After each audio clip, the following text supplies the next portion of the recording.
ಪೊಲೀಸರಿಗೆ ದರ್ಶನ್ ಪವನ್ ಶಾಕ್ ಕೊಟ್ಟಿದ್ದಾರೆ. ದರ್ಶನ್ ಕೇಸಲ್ಲಿ ಪೊಲೀಸರಿಂದಲೇ ಕಳ್ಳಾಟ ನಡೀತಾ ಇದೆಯಾ? ಕಾಟೇರನ ವಿರುದ್ಧ ಸುಳ್ಳು ಸಾಕ್ಷ್ಯವನ್ನ ಸೃಷ್ಟಿಸಿದ್ರ ಪೊಲೀಸರು? ಹಾಗಿದ್ರೆ ತನಿಖಾಧಿಕಾರಿಗೆ ಕಾದಿದ್ಯಾ ಕಾನೂನು ಸಂಕಷ್ಟ? ಸುಳ್ಳು ಸಾಕ್ಷ್ಯವನ್ನ ಯಾಕಾಗಿ ಸೃಷ್ಟಿ ಮಾಡಿದ್ರು ಕಾಟೇರನ ವಿರುದ್ಧವಾಗಿ?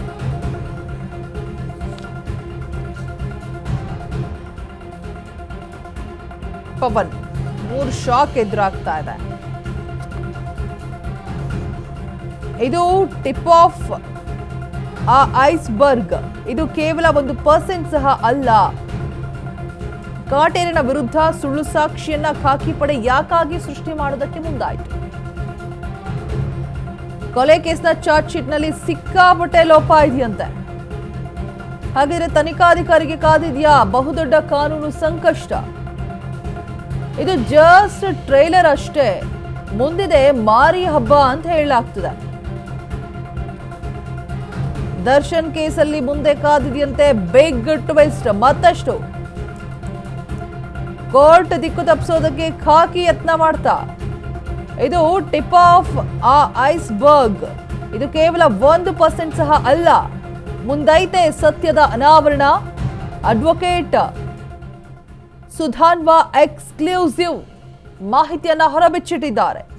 ಕೊಲೆ ಕೇಸ್ ಸಂಬಂಧ ಆರೋಪಿಗಳ ಮೊಬೈಲ್ ಸೀಸ್, ಕಾಮಾಕ್ಷಿಪಾಳ್ಯ ಠಾಣೆಯಲ್ಲಿ ಸೀಸ್ ಮಾಡಿರೋ ಬಗ್ಗೆ ಉಲ್ಲೇಖ.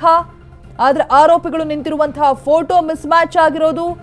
ಕಾಮಾಕ್ಷಿಪಾಳ್ಯ ಠಾಣೆ ಮತ್ತೆ ಆರೋಪಿಗಳು ನಿಂತಿರುವಂತಹ ಫೋಟೋವನ್ನ ಅಬ್ಸರ್ವ್ ಮಾಡಿದಾಗ ಕಂಪ್ಲೀಟ್ ಆಗಿ ಡಿಫರೆನ್ಸ್ ಕಾಣಿಸ್ತಾ ಇದೆ. ಪೊಲೀಸರು ಸಲ್ಲಿಕೆ ಮಾಡಿರುವಂತಹ ಚಾರ್ಜ್ ಶೀಟ್ ಸುಳ್ಳು. ಪೊಲೀಸ್ ಠಾಣೆಯಲ್ಲಿ ಮಹಜರು ಮಾಡಿ ಜಪ್ತಿ ಮಾಡಿಲ್ಲ. ನಿನ್ನೆ ಕೋರ್ಟ್ಗೆ ಹೇಳಿದಾಗ ಸಿಸಿಟಿವಿ ಸಂಗ್ರಹಕ್ಕೆ ಸೂಚನೆ ಕೊಡಬೇಕಿತ್ತು. ಯಾಕೆ ಪೊಲೀಸರು ಈ ರೀತಿ ಸುಳ್ಳು ಸೃಷ್ಟಿ ಮಾಡಿದ್ರು? ಚಾರ್ಜ್ ಶೀಟ್ನ ಡೇಟಾ ಕೂಡ ಸುಳ್ಳಾಗಿರ್ಬೋದಲ್ವಾ? ಮೊಬೈಲ್ಗಳು ಬೇರೆ ಕಡೆ ಜಪ್ತಿ ಮಾಡಿ ಸ್ಟೇಷನ್ ಅಂತ ಹೇಳಿದ್ದಾರೆ.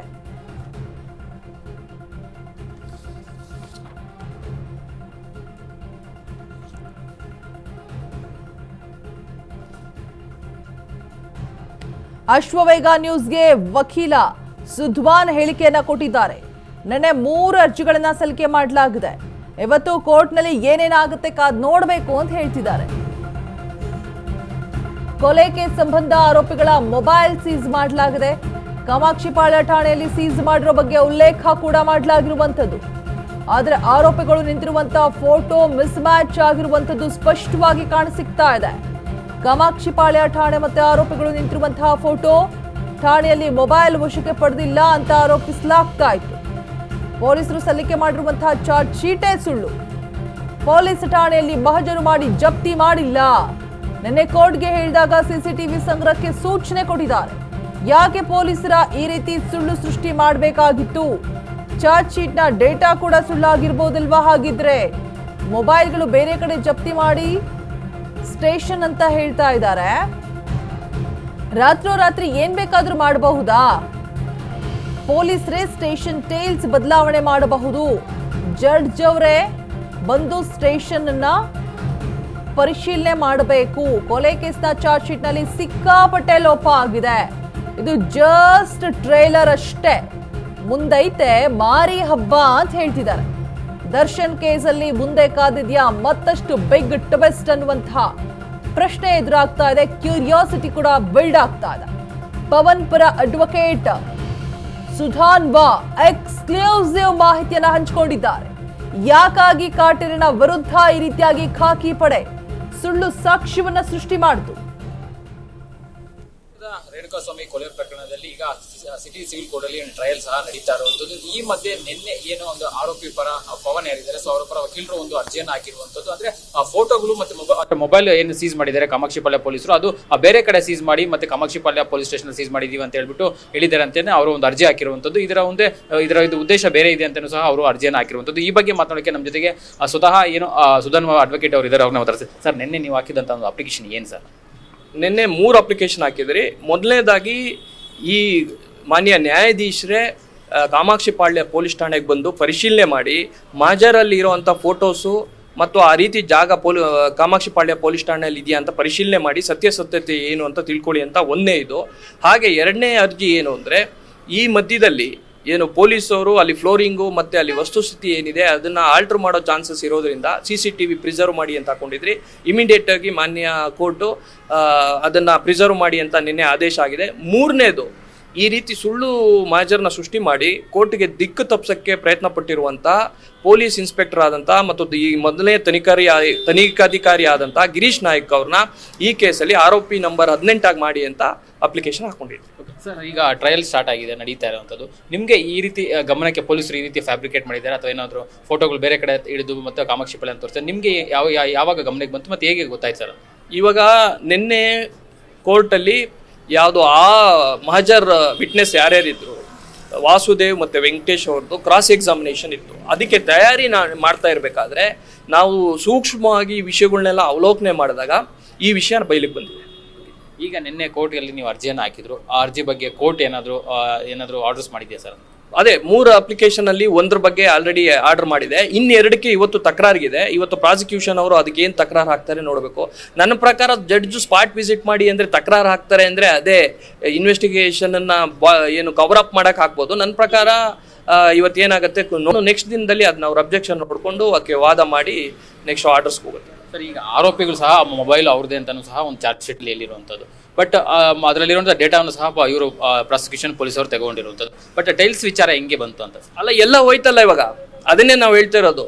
ಇವಾಗ ಫೋನ್ ರಿಕವರಿ ಹೋಯ್ತು, ರಿಕವರಿನೇ ಹೋದ್ಮೇಲೆ ಆ ಡೇಟಾ ಕನ್ಸಿಡರ್ ಮಾಡಕ್ಕೆ ಬರುತ್ತೆ. ಸುಳ್ಳು ಮಾಜರಲ್ಲಿ ಕೋರ್ಟಿಗೆ ದಿಕ್ ತಪ್ಪಿಸಕ್ಕೆ ಕೊಟ್ಟಿರುವಂಥ ಫೋನುಗಳು ಇನ್ನೂ ಏನೇನು ಮಾಡಿದಾರ ಯಾರು ಗೊತ್ತು. ನನ್ನ ಪ್ರಕಾರ ಈ ಯಾವುದು ಫೋನುಗಳಲ್ಲಿ ಏನೇನು ಮಾಹಿತಿ ಕಲೆ ಹಾಕಿದ್ದಾರೆ ಅದನ್ನ ಯಾವುದು ಕೋರ್ಟು ಮುಂಚೆ ಗಮನಕ್ಕೆ ತಗೋಬೇಡಿ ಅಂತ ನಾವು ಮನವಿ ಮಾಡ್ತೀವಿ. ಈ ಬಗ್ಗೆ ಬೇರೆ ಯಾರಾದರೂ ಆರೋಪಿ ಪರ ವಕೀಲರು ಈ ಬಗ್ಗೆ ನಿನ್ನೆ ಕೋರ್ಟ್ನಲ್ಲಿ ಏನೋ ಧ್ವನಿ ಎತ್ತಿದ್ರೆ ಅರ್ಜಿ ಏನೋ ಹಾಕಿ ನಿಮ್ಗೆ ಏನೋ ಸಪೋರ್ಟ್ ಮಾಡಿದ್ರ? ಅಲ್ಲ, ಈ ವಿಷಯ ಯಾರು ಬೇರೆ ಆರೋಪಿ ವಕೀಲರು ಹೇಳಲಿಲ್ಲ, ನಾನು ಮಾತ್ರ ಇದನ್ನ ತಂದಿರೋದು. ಮುಂದೆ ಅವರು ಕೂಡ ಇವಾಗ ಬಂದಿರೋದ್ರಿಂದ ಅವರು ಕೂಡ ಇದ್ರ ಬಗ್ಗೆ ಏನಾನ ಅಪ್ಲಿಕೇಶನ್ ಹಾಕೋ ಚಾನ್ಸಸ್ ಇದೆಯೋ ಏನೋ ಗೊತ್ತಿಲ್ಲ. ನಾನು ಅದ್ರ ಬಗ್ಗೆ ನೋ ಕಮೆಂಟ್ಸ್ ನಾನು ಹೇಳಕ್ಕೆ. ಸರ್, ಈಗ ಟ್ರಯಲ್ ನಡೀತಾ ಇರುವಂಥದ್ದು, ಈಗ ಪ್ರಾಸಿಕ್ಯೂಷನ್ ಕಡೆಯಿಂದ ಏನಾದರೂ ರಿಪ್ಲೈ ಬರುತ್ತಾ ಅಥವಾ ನಿಮ್ಗೆ ಏನೋ ಕಾಂಟ್ಯಾಕ್ಟ್ ಅಥವಾ ಏನಾದ್ರು ಮಾಡಿದಾರೆ ಅಂತ? ಅಲ್ಲ, ಇವತ್ತು ಆ ರೀತಿ ಕಾಂಟ್ಯಾಕ್ಟ್ ಏನಿಲ್ಲ. ಓಪನ್ ಕೋರ್ಟಲ್ಲಿ ಗೊತ್ತಾಗುತ್ತೆ ಇವತ್ತು ಏನು ತಕರಾರು ಹಾಕ್ತಾರೆ ಏನು ಅಂತ ನೋಡಿಬಿಟ್ಟು ಮುಂದಿನ ನಿರ್ಧಾರ ತಗೋತೀವಿ. ಸರ್, ಈ ರೀತಿ ಒಂದು ಬೆಳವಣಿಗೆ ಎತ್ತಿರುವಂಥದ್ದು, ಈಗ ಸುಮಾರು ಟ್ರಯಲ್ ಪ್ರಾರಂಭ ಆಗಿ ಅಕ್ಟೋಬರಿಂದ ಆಗಿರುವಂಥ ಈ ರೀತಿ ಬೆಳವಣಿಗೆ, ಈ ರೀತಿ ಪೊಲೀಸರ ವಿರುದ್ಧ ನೀವು ಒಂದು ಅರ್ಜಿ ಹಾಕಿರುವಂಥದ್ದು, ಇದನ್ನ ಕೋರ್ಟ್ ಪರಿಗಣನೆ ಮಾಡುತ್ತಾ? ಯಾವ ರೀತಿ ನಿಮ್ಮ ಹತ್ರ ಬೇರೆ ಯಾವ ರೀತಿ ಎವಿಡೆನ್ಸ್ ಇರುತ್ತೆ? ಅಲ್ಲ, ಈ ಕೇಸನ್ನ ಇಡೀ ರಾಜ್ಯದ ಜನತೆಗಳು ಡೇ 1 ಕುತೂಹಲವಾಗಿ ನೋಡ್ತಾ ಇದ್ದಾರೆ. ಇದು ನಮ್ಮ ಏನು ರಾಜ್ಯ ಪೊಲೀಸವರು ಕೂಡ ಇಂಥ ಒಂದು ಸೆನ್ಸೇಷನಲ್ ಇಂಪಾರ್ಟೆಂಟ್ ಕೇಸಲ್ಲಿ ಈ ರೀತಿ ತಪ್ಪುಗಳು ಮಾಡ್ತಾರೆ ಅಂದರೆ ನಮಗೂ ಒಂಥರ ಶಾಕಿಂಗು. ಇನ್ನೂ ಎಲ್ಲ ಪೊಲೀಸ್ ಅವರಲ್ಲಿ ವೃತ್ತಿಪರತೆ ಇನ್ನೂ ಹೆಚ್ಚಾಗಬೇಕು ಅನ್ನೋದು ಗೊತ್ತಾಗುತ್ತೆ, ಎದ್ದು ಕಾಣಿಸ್ತಿದ್ರೆ. ಈಗ ಕೋರ್ಟ್ ನೀವಾಗಿರೋ ಅಪ್ಲಿಕೇಶನ್ ಏನು ಪರಿಗಣನೆ ಮಾಡುತ್ತಾ ಏನು ಅನ್ಸುತ್ತೆ ಸರ್? ನಿಮ್ಮ ಹತ್ರ ಎವಿಡೆನ್ಸ್ ಬೇರೆ ಹೇಳ್ತೀರಿ? ಕೋರ್ಟಲ್ಲಿ ಇರೋದ್ರಿಂದ ನಾನು ಇದು ಅದ್ರ ಬಗ್ಗೆ ಕಮೆಂಟ್ ಮಾಡೋಕ್ಕೆ ಹೋಗಲ್ಲ. ಬಟ್ ನಮ್ಮ ಅಪ್ಲಿಕೇಶನ್ ಏನಿದೆಯೋ ಹಾಕಿದ್ದೀನಿ, ನೀವು ಕೂಡ ಪರಿಶೀಲನೆ ಮಾಡ್ಬೋದು. ಇವಾಗ ಕಾಮಾಕ್ಷಿಪಾಳ್ಯ ಸ್ಟೇಷನಲ್ಲಿ ಆ ರೀತಿ ಜಾಗ ಇದೆಯಾ, ಸುಳ್ಳು ಸಾಕ್ಷಿ ಯಾಕೆ ಸೃಷ್ಟಿ ಮಾಡಿದ್ರು, ನೀವು ಮಾಧ್ಯಮ ಮಿತ್ರರು ಕೂಡ ಅದನ್ನು ಪ್ರಶ್ನೆ ಮಾಡಬೇಕು ಅನ್ನೋದು ನನ್ನ ಮನವಿ. ಯಾಕೆ ಅಂದರೆ ಈ ರೀತಿ ಸುಳ್ಳು ಸೃಷ್ಟಿ ಮಾಡಿ ಏನು ಸಾಧನೆ ಮಾಡಕ್ಕೆ ಕೊಟ್ಟಿದ್ರು, ಏನು ಸಾಧನೆ ಮಾಡಿದ್ರು?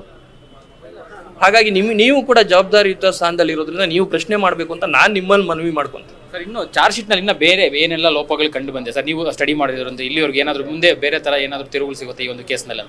ಈ ಕೇಸಲ್ಲಿ ಇದಕ್ಕಿಂತ ದೊಡ್ಡ ತಿರುವುಗಳು ಮುಂದೆ ಕಾಯ್ದಿದೆ. ನಾನು ಓಪನ್ ಆಗಿ ಹೇಳ್ತಾ ಇದ್ದೀನಿ, ಇನ್ನೂ ತುಂಬ ದೊಡ್ಡ ತಿರುವುಗಳಿದೆ, ಕಾದು ನೋಡಿ. ನಾನು ಡಿಫೆನ್ಸ್ನ ಅದನ್ನ ಇವಾಗ ಹೇಳಿದ್ರೆ ಅವರು ಎಚ್ಚೆತ್ತುಕೊಳ್ತಾರೆ ಅಂತ ಹೇಳ್ತಾರೆ. ಓಕೆ ಸರ್, ಚಾರ್ಜ್ ಶೀಟ್ ಸುಮಾರು 3999 ಪೇಜ್ ಚಾರ್ಜ್ ಶೀಟ್ ಸಲ್ಲಿಸಿದ್ರು, ಅದರಲ್ಲಿ ಇನ್ನೂ ಲೋಪಗಳು ಜಾಸ್ತಿ ಆಗಿದೆ ಅನ್ಸುತ್ತೆ ಅಂತ?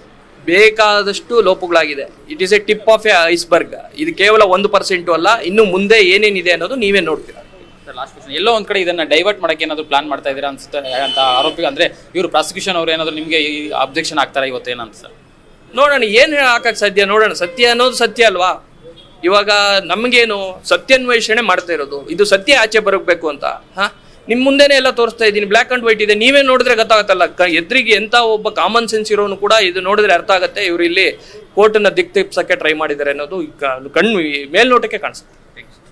ಸೊ ಇದಿಷ್ಟು ಏನು A3 ಆರೋಪಿಯಾದಂಥ ಪವನ್ ಪರ ವಕೀಲರಾದಂಥ ಸುಧನ್ವ ಮಾತು. ಅಂದರೆ ಮುಂದಿನ ದಿನಗಳು ಸಹ ಸಾಕಷ್ಟು ಲೋಪಗಳು ಈ ಒಂದು ಪ್ರಕರಣದಲ್ಲಿದೆ, ಅದನ್ನು ಮುಂದಿನ ದಿನಗಳಲ್ಲಿ ನಾವು ಆ ಕೋರ್ಟ್ ಮುಂದೆ ಇಡ್ತೀವಿ ಅನ್ನೋ ಮಾತನ್ನು ಹೇಳ್ತಾ ಇರುವಂಥದ್ದು. ಕ್ಯಾಮ್ರಾಮನ್ ಕುಲಕರ್ಣಿ ಜೊತೆ ಅರುಣ್ ಕುಮಾರ್, ಅಶ್ವೇಗ ನ್ಯೂಸ್, ಬೆಂಗಳೂರು.